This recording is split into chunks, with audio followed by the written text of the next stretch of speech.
როდესაც პირად ურთიერთობებზე ვსაუბრობთ, ფსიქოლოგია პირდაპირ აჩვენებს, რომ ჩვენ ძალიან ბევრ სხვა როლში შეიძლება შევიდეთ პირად ურთიერთობებში და ეს იმდენად კლასიკური ჟანრი არის, რომ ზუსტად ამ როლში თუ შევდივართ, ახლა მსხვერპლი რო შედის, მაგალითად, ნარცისთან როლში, აქ უკვე ვიცით რა იქნება, როგორ იქნება და როგორ დამთავრდება, ხო? და შესაბამისად ეს მსხვერპლის როლზე სანამ არ იმუშავებს ადამიანს, მუდმივად მსხვერპლის როლში იქნება, ხო, ყველა სხვა მოუდევნო ურთიერთობებში.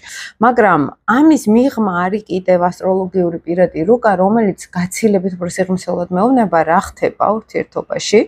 რა არის, რაც გვიჭერს, ხო? ეს ლილიტური ენერგია, მიჯაჭვულობა, არაჯანსაღი ჩენება ჭირდება ჯანსაღ ურთიერთობას და იმის ფონზე, რომ ჯერ უნდა ავაშენოთ ჩვენი თავი. და იქ ძალიან ბევრი ტრამვა არის, რომელიც პარტნიორთან შეიძლება ჩვენ გავათამაშოთ. ხშირად ძალიან აქტუალური არის ხოლმე მეგობრებო, მშობლების მოდელები, პირადი რუკიდან გამომდინარე, ზისა და მთვარის თემაზე. პირდაპირ ვხედავ, რომ ადამიანი შეიძლება იყოს მამის როლში და მეუღლე დედის როლს უთამაშებს. შეიძლება ამ დროს საერთოდ სხვადასხვანაირები არიან. აქ სუფთა ფსიქოლოგია არის, მაგრამ კარმულ ასტროლოგიაში ხა ის მზე ჩვენ რაც ყავს, ეს არის ჩვენი მამაკაცური საწყისი, ხო? მამაკაცური ენერგეტიკული ველი, რომელიც წინაცხოვრებებიდან იყო გადმოტანილი. ანუ როგორი მზეც ყავს, ჩვენ ისეთი მამაკაცური ენერგეტიკული ველი გვქონდა წინაცხოვრებაში.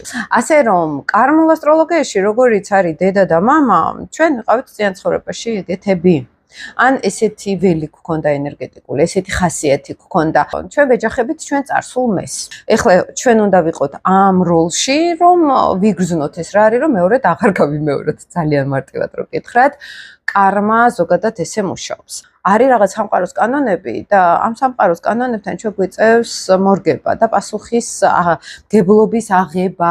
ნუ თუ დავარღვევთ ამ რაღაც კანონებს, მარტივს, ჭეშმარიტებებს თუ დავარღვევთ, ამას აუცილებლად მეორე უკიდურესობა ენერგია მოყვება და ბალანსის აღსადგენად ჩაირთვება ესეთი პრობლემური გამოწვევები, ხო? თუ ქალს აქვს თვარი ძალიან დაზიანებული და აქტიური, აგრესიული მზე, რა თქმა უნდა ის მამის მოდელში წავა, ან თქვათ თუ მზე არის დომინანტი მის რუკაზე. კიდევ არის თუ ძალიან მსგავსი რუკები გვაქვს მამის.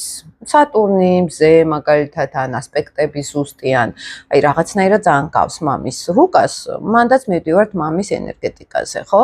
შესაბამისად, აქ უნდა იყოს დედის ენერგეტიკის პარტნიორი.